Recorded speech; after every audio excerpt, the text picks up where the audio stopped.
So when you're trying to get a new kicker ready like that, I mean, he's obviously got time in the league. Is there a lot of prep really that has to be done? Is it just making sure that he's understanding what you guys do here, or is there more prep to it than that when you bring in a new guy? Well, I think with those three positions, specialist positions, there's a very defined number of things that they do, right? Like there's not a ton of scheme that goes on with the field goal operation. So it's really about getting those three guys used to each other. The ball may be leaned a little bit different. Some of our situational stuff might be different than what they're exposed to. You try to check everything off the list. But yeah, I mean, it's just about those guys getting reps together. He talked a little bit, Chad, after the game about how he missed basically an exact same kind of field goal last year to lose a game with the Patriots. I'm assuming you knew about his background. Knowing how you do your study, I'm guessing you knew about that kick. So what's going through your mind before he kicks for the Cardinals on Sunday? Well, I think, first of all, every situation's different. I think anytime you're a rookie specialist in the league, there's some challenges. I wasn't thinking about anything having to do with the previous year. I'm thinking about how things went throughout that game. I'm thinking about what the evaluation was throughout the week in pregame, like those kinds of things, and coaching 11 guys on the field, not just the kicker. So, it's when he strikes the ball and it's protected, he's pretty good at what he does. The talent is undeniable there. I was glad he made it, obviously, but I wasn't thinking anything about a previous year. And only having one active kicker on game day, in terms of an emergency backup plan, is your process as maybe simple as talking to players of asking who kicked in high school or college or played soccer, or is it more nuanced than that? Well, there's a couple layers to that. Number one, I don't want to be asking those questions in the middle of the game, right? So you're trying to find those things out in the spring, in training camp. Sometimes guys don't have a background, but they're screwing around before a practice and training camp, and it's like, have you done this before? Because it's pretty impressive. Most of the guys, will try their hand at snapping, and they try for me not to see them do that because they don't want to get thrown in a game as the emergency guy. But generally speaking, guys would be excited to kick. Yeah, we've had different guys do different things. There's plans for everything. Sometimes they're better than others. You're kind of at the mercy of what's going on in your roster. You try to get guys reps at things, but that's not what they're paid to do. So if those situations come up, you're kind of hoping for the best. You have your parameters. Hey, we feel comfortable with him doing this, whether it's a snapper, the holder, the punter, the kicker. You have plans for those things. You hope you never find out if they have to work or not, but we certainly work on them. Within those parameters, if you have to go to the emergency kicker, do you have all right, this is his line. We can't go he can't kick any longer than this. I'd say most likely there's a limit to how far we'd push it. Who is your emergency kicker? I hope you never find out. Did you have talks, anything after the block, in terms of where you just pretty much let kickers deal with it themselves? Yeah, generally speaking, I don't do a whole lot of there's not a ton of conversations on game day. If there's something that happens specifically that you can identify, or if I don't know what happened, I'll ask guys questions. But when guys get to this level, it's not a situation where you got to talk them down or talk them up or whatever. They know what happened, and you kind of just let it proceed from there. What did happen? What went wrong with the kind of operation there? It was a combination of things. We weren't as firm in protection as what we had been prior to. I don't think there was enough penetration that if the ball Chad's got really good rise in the ball, and so does Matt for that matter. The ball just explodes off their foot. It wasn't a low kick, but it was lower than it had some of the other kicks have been. So, and the last element is the guy is, he elevates, right? He puts his hand in the perfect spot. Sometimes, it takes all of those things to kind of lead to that result, but it was a combination of things this week. Could you have gone in? The replay from my perspective, it showed you couldn't get a body on him. Like everyone else was tied up. Did you kind of see that thing or see that as well, where nobody could have got a body on that guy who blocked it, or was it just seemed like he was behind some other guys? Does that make sense? Yeah, ish. So like, we have people in front. Obviously, he wasn't at like the first level. Like he was kind of the second guy through, I think is what you're referring to. But we've just got to be firmer and make sure that if he's the guy behind him, he's a yard behind the line of scrimmage, not like at the line of scrimmage. Did he have a pretty good idea at some point in the week that he was going to kick, or did it really come down to true game day decision? Well, I'd say that the approach that we took last week, this week, like if a situation ever comes up, again, I think you have to tell the player your expectation is to kick on game day, period. And if it doesn't happen, it doesn't happen. But I don't think you can go into a week where a guy's kind of hedging, am I playing or am I not? So the plan throughout the week for him was for him to kick on game day. The plan throughout the week for Matt was for Matt to kick on game day. If Matt couldn't go, then Chad was going to kick, and if Matt could go, Matt was going to kick. So kind of just let those things play out throughout the week. It seems like it happens a few times a year across the league where teams do have to call on their emergency kicker. Is that a conversation to just have 2 active kickers on the roster?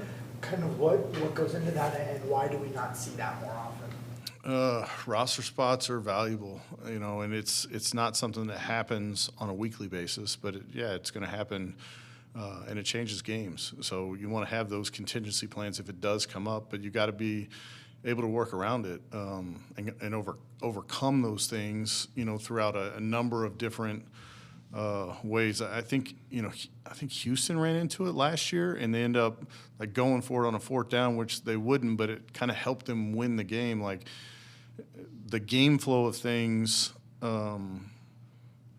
factors in having 2 guys. Like I've had 2 kickers on the roster before. When I was in Carolina, we had a kickoff guy and a field goal guy, and so you had 2 guys up on game day. That happened in Denver for a few weeks when I was there as well. You feel better about a professional kicker being your backup kicker when you have those 2 guys, but you're going to have to sit a D lineman or sit a DB or one of your core guys for something that's going to happen every once in a while.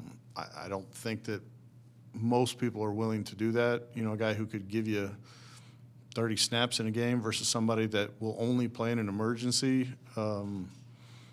It's certainly something you have to consider, which is why we all have contingency plans, but I don't think that we'll be seeing backup specialists get roster spots on the game day for those things.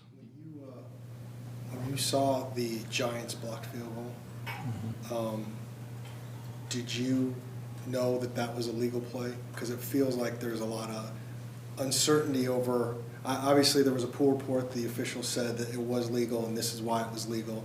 Did you think that, or did you need the explanation of why it was legal?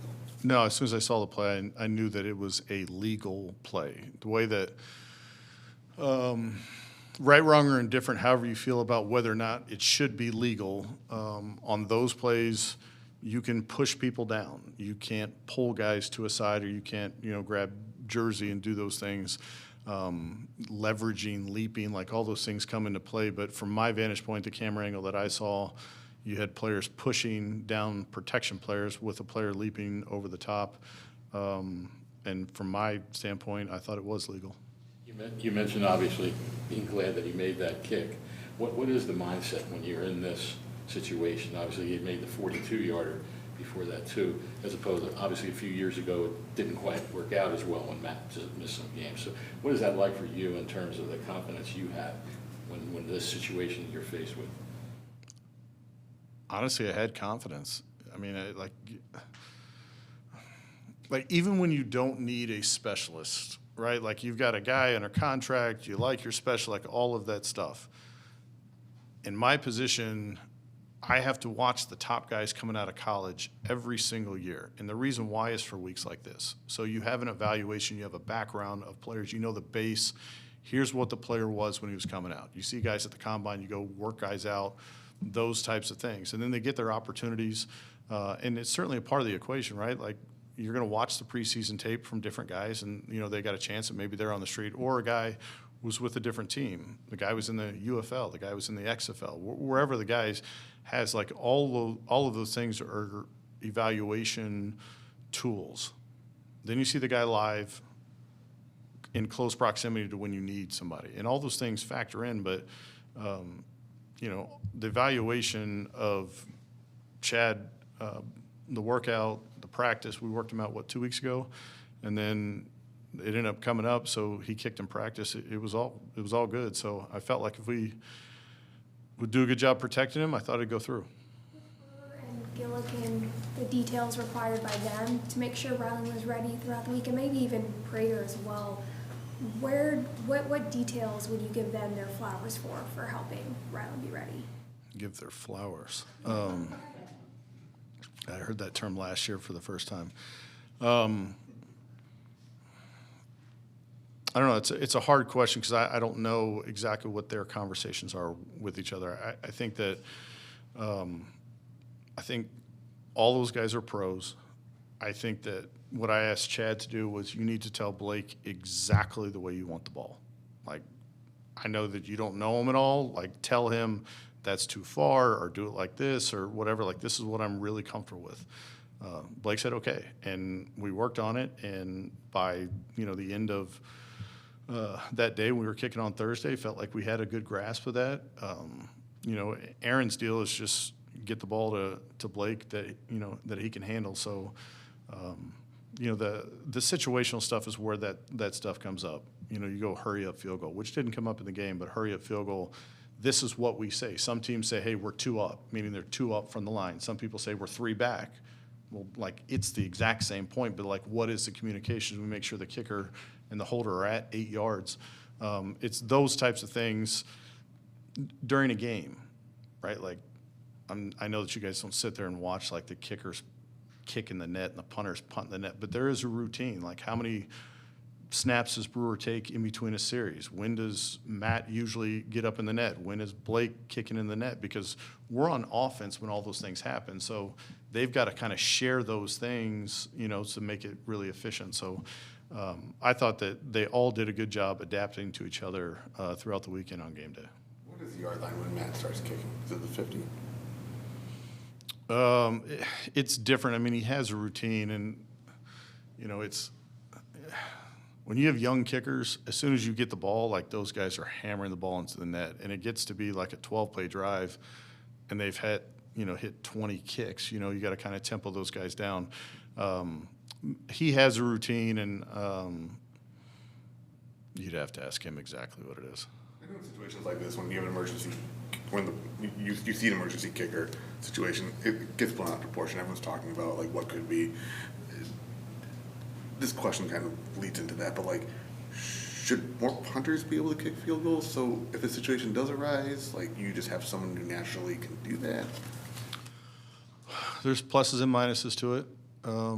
It's not the same motion. You're using different muscles. So if you're asking your punter to kick on a regular basis, you can put some strain on those guys. Anytime your punter is your backup kicker and he's also your holder, you're moving 2 of the 3 components there. So sometimes it might be advantageous to have a position player kick the ball. The number one thing is the guy has to be able to kick. Like, whoever that guy is, he has to be able to kick. And then you kind of work around it from there. You know, it depends on, like, why do you need a backup kicker? Like, why do you need another guy? Well, if it's a hamstring pull, maybe your kicker's the guy holding the ball. Maybe it's not a position player. If it's, you know, a concussion or something where the guy's, like, not in there. So, like, there is so many different, you know, scenarios that I would bore you guys to death, even though we are very interested in who our backup kicker is. But it just kind of depends on what the situation is. With talking about making the plays and being in that situation, what is your philosophy on kickers trying to make tackles? Saw that. Yeah. And, you know, I covered Neil Rackers for a number of years, and that guy was a Inside the crazy- 20 tackler, Neil Rackers sometimes. Yeah. I mean, do you try and warn them against it, or is that just not right because they're on the field, and if they got to make a play, they got to make a play? Yeah, I would say that there's a time and a place for everything. You don't want those guys being involved in too many kicks or too many tackles. It just depends on, how the situation comes up. So we have different philosophies for different situations.